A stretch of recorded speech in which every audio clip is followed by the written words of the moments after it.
2025 की शुरुआत में ही एक बहुत ही धमाकेदार न्यूज आई है, जिसमें न सिर्फ 2025 की बल्कि 2028 तक की मूवीज लिस्ट हमें दे दी गई है, जो पूरा पोटेंशियल रखती है पुष्पा 2 के सभी कमाई के रिकॉर्ड्स को चैलेंज करने का। यस, मैं बात कर रहा हूँ मैडॉक फिल्म से आए एक न्यूज का, जिसमें सिर्फ एक पोस्टर डाल के उन्होंने सीधा सीधा 2028 तक के मूवी रिलीज का प्लान बता दिया है। और उन्होंने की है टोटल 8 मूवीज की अनाउंसमेंट, और सारी की सारी मूवीज है मैडॉक के हॉरर कॉमेडी यूनिवर्स की। और जिस तरह से ये अनाउंसमेंट हुई है ना, इट्स लाइक मार्वल का सिनेमैटिक यूनिवर्स, जिसके लास्ट 2 पार्ट्स एवेंजर्स के होंगे। सेम वैसी ही फीलिंग्स आ रही है, जिसमें 2025 के दिवाली में आएगी धमाल, जिसके बारे में तो सब लोग जानते ही है। रिसेंटली इसके बारे में आयुष्मान खुराना ने एक वीडियो भी पोस्ट किया था। लेकिन 2025 में स्त्री यूनिवर्स में एक नई फिल्म एंट्री मार रही है, जिसका नाम है शक्तिशालिनी, जिसका पहले टेंटेटिव टाइटल देवी था, जिसमें लीड रोल में कियारा आडवाणी हो सकती है। और ये मूवी आएगी 31 दिसंबर 2025 में। फिर 14 अगस्त 2026 में आएगी भेड़िया 2। एंड अगेन 2026 में एक न्यू फिल्म एंट्री कर रही है, जिसका नाम है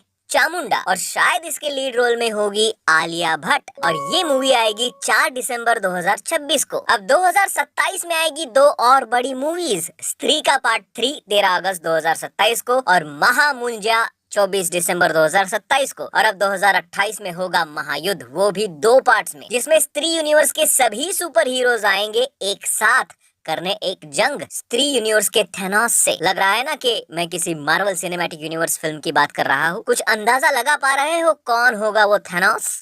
और अगर तुम भी वही सोच रहे हो जो मैं सोच रहा हूँ, तो भाई साहब 2028 में रिकॉर्ड तोड़ छप्पर फाड़ बिजनेस करेगी ये दोनों महायुद्ध मूवीज, जिसका फर्स्ट पार्ट आएगा, यानी कि पहला महायुद्ध आएगा 11 अगस्त 2028 को, और दूसरा महायुद्ध आएगा 18 अक्टूबर 2028 को ही, यानी कि पहला महायुद्ध मूवी रिलीज के सिर्फ 2 महीने बाद ही। अब देखो, पॉसिबल है कि ये सारी रिलीज डेट आगे पीछे हो, पर जब भी आएगी ये मूवीज हॉरर कॉमेडी यूनिवर्स में 4 चांद जरूर लगा जाएगी। Speaking about upcoming movies, SS Rajamouli और महेश बाबू की आने वाली फिल्म SSMB 29 होगी 2 पार्ट की मूवी सीरीज, जिसका फर्स्ट पार्ट आएगा 2027 को और सेकंड पार्ट आएगा 2029 को। यानी कि प्रभास ने सच ही कहा था कल्कि में राजामौली को, इनकी मूवी करना यानी कि सीधा 5 साल तक एक ही मूवी करते रहना। खैर, अब इंडिया का मोस्ट एक्सपेंसिव सिनेमा बना ही रहे हैं, तो इतना वक्त तो लेना बनता भी है, क्योंकि पता चला है कि मूवी का एस्टिमेटेड बजट है 1000 करोड़। लेकिन राजामौली और महेश बाबू मूवी के लिए कोई भी फीस नहीं ले रहे हैं।